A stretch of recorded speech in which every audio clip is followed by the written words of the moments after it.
Robert Misciagna, 1045 Spruce Street. I begin my comments today with the affirmation that housing is a human right. You will hear me talk about the economic benefits of affordable housing policies, but I believe that it is important to keep that principle in mind. Due to the economic fallout of coronavirus, an eviction crisis looms over our country and could possibly displace millions of Americans in the coming months. The last time we were faced with such an intimidating housing prospect was the collapse of the housing bubble in 2008, when the banks were bailed out with trillions in taxpayer dollars and low-interest loans, as they foreclosed on the homes of more than 9 million Americans. Today, millions of Americans, no doubt many of whom lost their homes over a decade ago, are reportedly unable to pay their next rent or mortgage payment.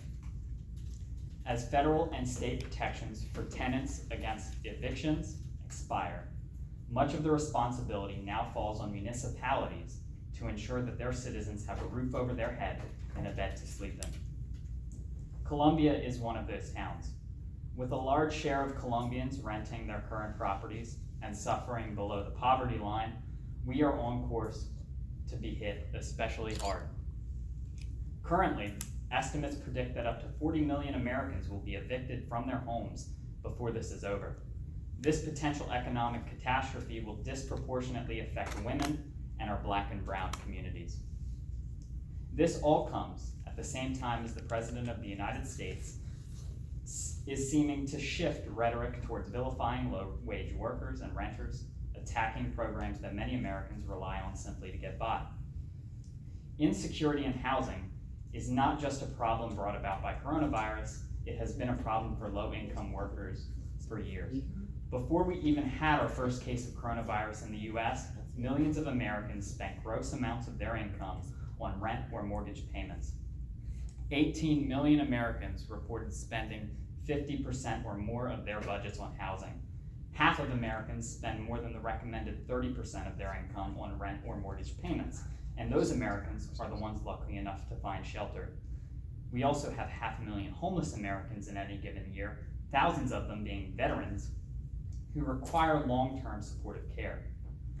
For those that pay massive chunks of their income on housing, who are being forced to choose between feeding their children and health insurance, who are displaced or relocated every few months due to the state of our nation's housing, their need for a place to live, a bed to sleep in, and a roof over their head is more urgent than many of the priorities our state, federal, and local governments feel the need to allocate money towards. We are at a crossroads. In order to set ourselves on the right path, Columbia must focus on affordable housing. I asked Borough Council to implement a variety of measures to provide affordable housing to its citizens, with a holistic approach that leaves no citizen behind. Columbia must be a leader in providing affordable housing for our citizens, and in doing so, we will allow our community to prosper.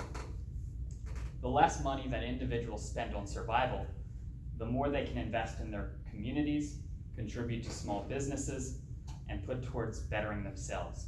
Affordability yields growth fiscally, socially, and in education.